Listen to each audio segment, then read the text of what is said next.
Change is in the air, my friends, and a new podcast calls for a new jingle, and it's in the works. I'm your host, Silva Florence, and this is Magic, Medicine, and Mayhem.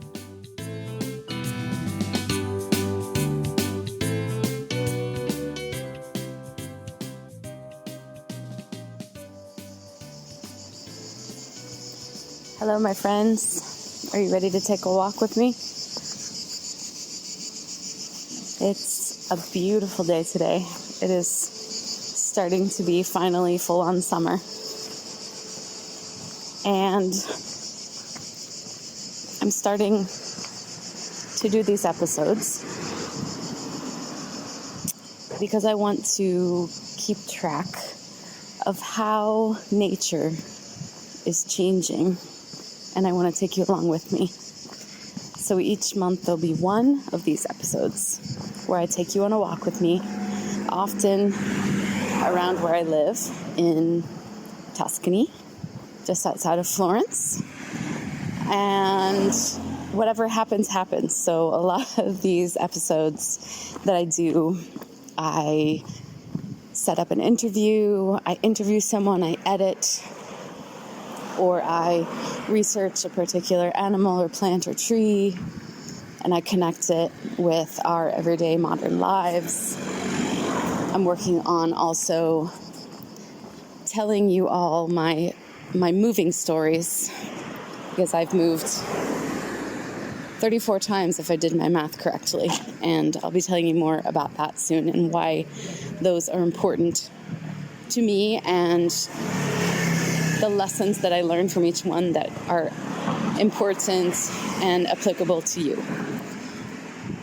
And then I want to have some episodes which are unscripted, like life, like nature, because it's important to me that this podcast mirrors nature. So wherever I go, you'll hear the sounds that I hear, and these Take a Walk With Me episodes are going to be very centered around the senses, because our senses tell us quite a bit, and they sometimes get a bit lost, or we get a little bit disconnected from them in the hecticness of our modern lives. And these episodes will also be wonderful for anyone who isn't able for any reason to get out regularly in nature, but wants to still have a regular connection with it and an opportunity to immerse themselves in it. And in that sense, it's also great for anyone who is visually impaired, because I will be describing what I'm seeing along the way and what I'm feeling, what I'm touching even. And I hope that this is something that is enriching and fun, because it certainly is for me. When I'm sitting in front of my desk all day, I do often feel the need to just stretch my legs and go for a little walk. And this time I'm taking you along with me. So I'm going to turn off of this paved kind of busier main road that goes to the apartment complex where I live.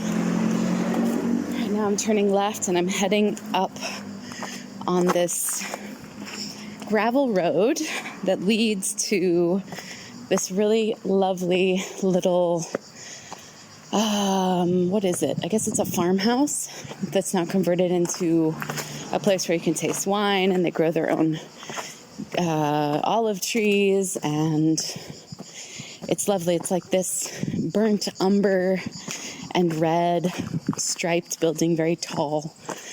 And to get there, we have to go through this olive grove. So right now I'm heading through the olive grove. I'm going to start huffing and puffing because this is an uphill road. So on both sides of me, there are olives. I can hear, and grapes. Here on my left is grapes, little green, perfect little grapes on a grapevine with ivy underneath it growing on this fence. And on my right is olives, as I was saying. You can hear maybe some sort of a cricket. And in the trees up ahead, I can hear the cicadas, which are, to me, just one of the most incredible soundtracks of summer. To me, they just denote summer.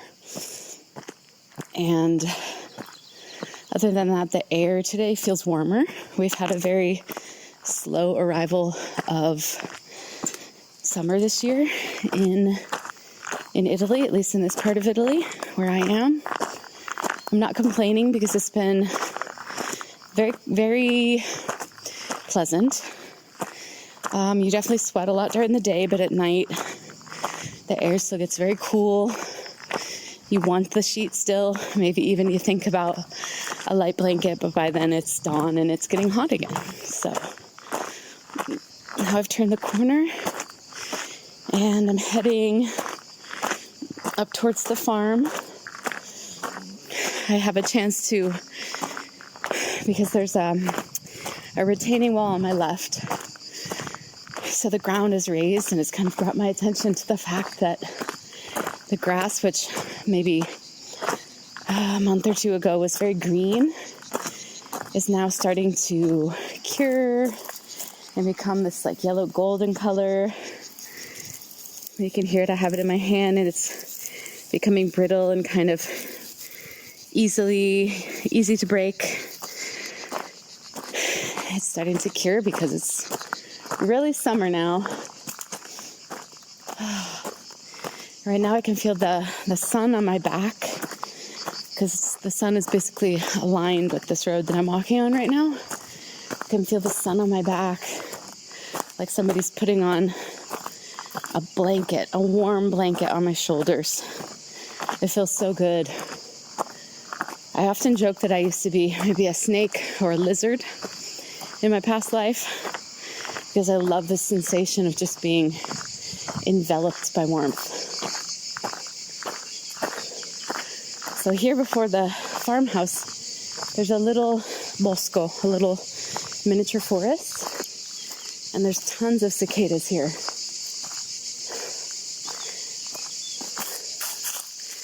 And something else that will be very prevalent in these Take a Walk With Me episodes will be an opportunity to connect with your senses wherever you are. So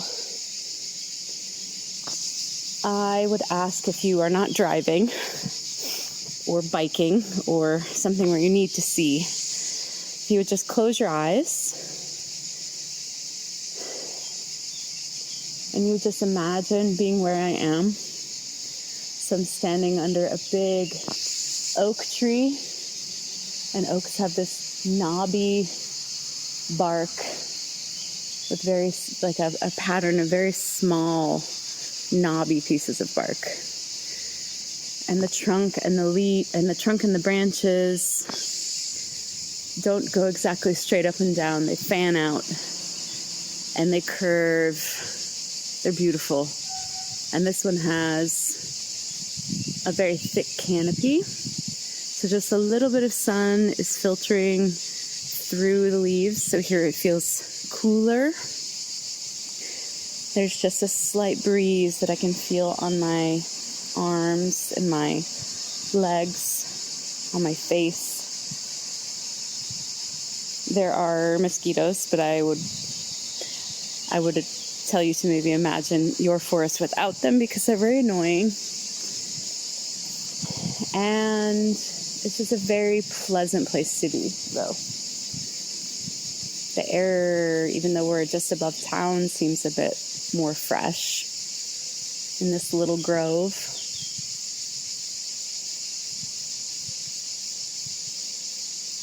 And I can see when I zoom in between the trees, I can see little bugs zooming around in circles, doing whatever bugs do.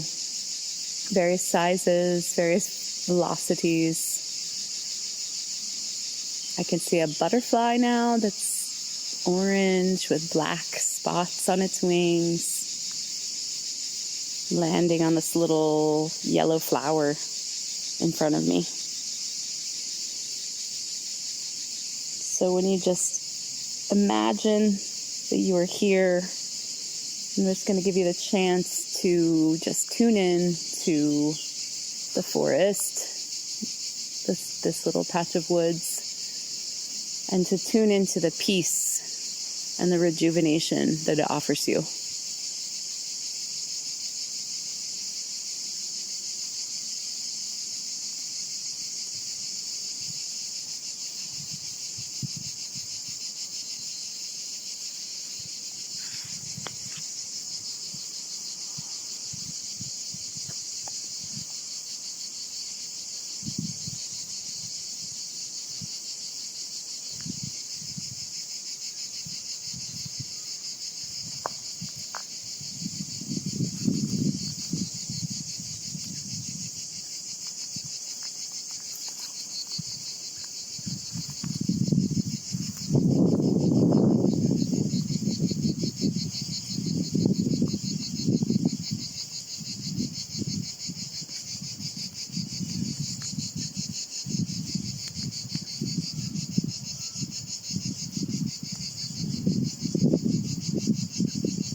All right, we're going to move away from this little patch of trees, going towards the farmhouse. The road kind of curves around this crumbling wall that is covered with ivy. At the base, there's a ton of irises, and there's a green lizard, bright green, neon green with black flecks. It's run up the wall really quickly because I scared it. And then when I stopped, it's just staring at me. I'll just let him do his thing. Up ahead, I see some hibiscus flowers. This like beautiful reddish orange color. They're full of bees and little flies, and almost all of them are in bloom. They're really spectacular.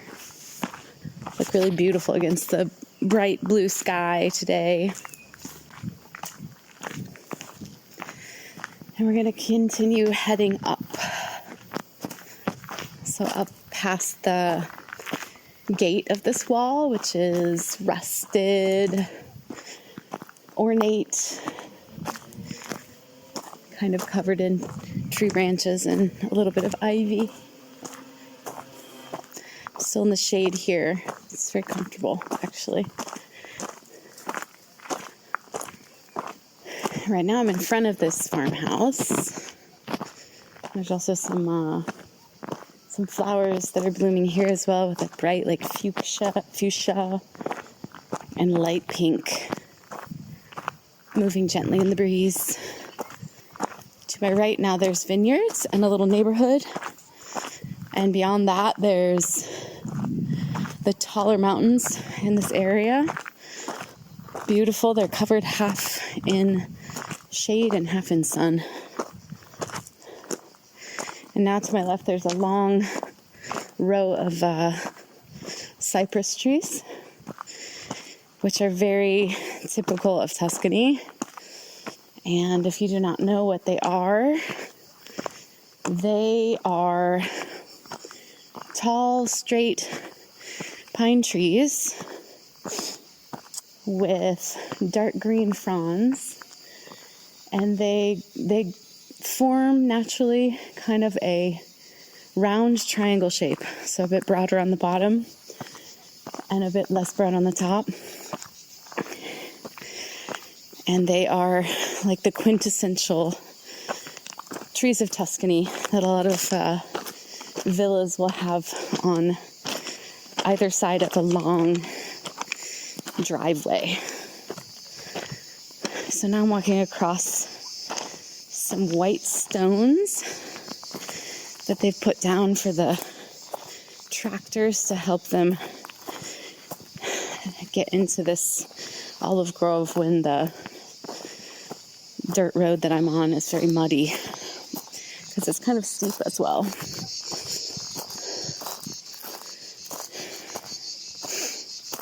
And as I was just tuning into nature myself, as I was giving you all a chance to tune into it as well, I was looking at this wall with its ivy on it, and just noticing then like all these streams of little ants going around it in these perfect straight lines up and down, and just noticing how they never interrupted. It was like a constant flow of ants. I noticed probably at least 6 or 7 rows of ants, all going pretty quickly, and it was like a kind of dance, never interrupting each other, very efficient. Every once in a while, 1 or 2 would stop, and without disrupting anything, everyone else would just go around them, and they would kind of touch feelers as if kind of giving some information to each other, and then move on. And I love to notice these tiny little details in nature, which is probably why I love photography so much. Because when you take photos, or at least when I take photos, I find myself not just looking at a tree and seeing a tree, but seeing the bark of the tree and maybe the roots of the tree and the flowers around the base of the tree and how the green of its leaves contrasts with the blue of the sky, or maybe how the sunlight shines through them and makes them a lighter or more fluorescent green. You become attuned to the tiny nuances of nature. And when you become attuned to the tiny nuances of nature, it's impossible not to see how everything works together in perfect balance and harmony. It's hard for me not to just call it a dance. I guess that's definitely what it seems like. And you see how, the ivy and the ants, they both use the same wall. The ivy needs it to grow on, needs it for support, needs it for a way to get sunlight.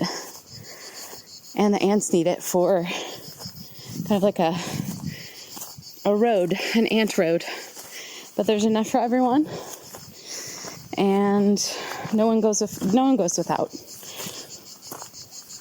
It's a beautiful lesson. And there are so many of these in nature. All right, almost to the top. Dodging some blackberries, which grow wild and plentiful in this area. But if they snag your clothes or your skin, it's like having a tiny little claw, like a cat's claw, embedded in your leg. It really hurts. It's like nature's paper cut or something. All right, so reaching the top of that road that goes through the olive grove, I'm going to turn left and go up just a little bit more. But if I look right, there's just a beautiful open view of the tall mountains that I was talking to you about before. Far below I can see the highway, above which there is a castle and a villa. And to the left, there are steep hills covered with olives and some native forests and some rocky kind of cliff areas. And the sky here, now that it's wide open, I see that it's just perfect blue, like bluebird blue, with those perfect little white fluffy clouds dotting it. It's like a painting. So turned left, passing over the top of this olive grove. And on my right, there's a villa. They've got a couple of really nice pine trees. And then there's a bit of a bamboo forest on my left as well, which is really nice when there's a little bit of wind, because it makes kind of like a whispering, whooshing noise.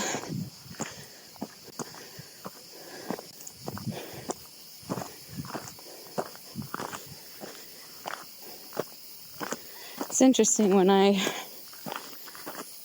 I'm working at home and I'm sitting for long periods of time, I just have this I need that contact with nature. And I feel and know that I am incredibly lucky to be able to have access to it, that I am physically able to access it, that I ended up in this little town outside of Florence with a forest behind it. Partially that, of course, was my choice, because I would much rather live in a smaller place, or at least somewhere with good access to natural areas, than in a city at this point. But I never forget how grateful I am to to have nature out my back door. So speaking of nature on my right now, you should probably hear there's a ton of cicadas now because we are at the base of a hill where more or less it's at the edge of our neighborhood. And so there's only a couple of little houses here and there. And it's mostly just forest. And this area is called, or this hill is called Bardellone. I'm passing actually one of the routes to go up it, but I'm not going to go up today. It's about 500 meters at the top, I think. Just shy of that, maybe. So it's like almost 1,500 feet. And where we are here is about 150 meters or 300 feet. I keep meaning to learn the trees better, but I do know there's a lot of oak in here. And it's full of wildlife. So there's deer, there's boar, wild boar, there's foxes and owls. There's bats, tons of birds, of course, bees and butterflies, lizards, snakes. It's lovely to have a little bit of wildness behind me.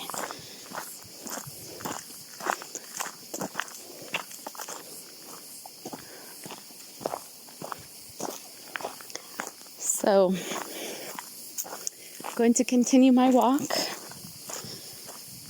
We're almost to the point where I head back down again through the olive trees. I pass a horse that I sometimes like to say hello to, and I head on down. So I'm going to let you all go about your day, remembering and being grateful for the lessons that may have been brought to you by nature through me.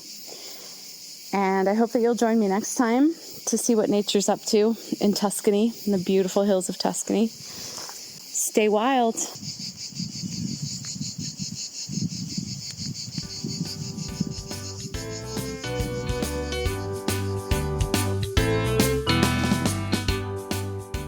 Thanks for listening to Magic, Medicine, and Mayhem. If you like this podcast, please subscribe, rate, and review on Apple Podcasts. This helps others like you who want to get in touch with nature and their inner nature find this podcast. If you want to hear more from me, you can follow me on Instagram at Silva_Florence and at Magic, Medicine, and Mayhem. To receive podcasts, reminders, updates, announcements, freebies, and more, you can go to www.silvaflorence.com and sign up for the free Crescent newsletter. Until next time.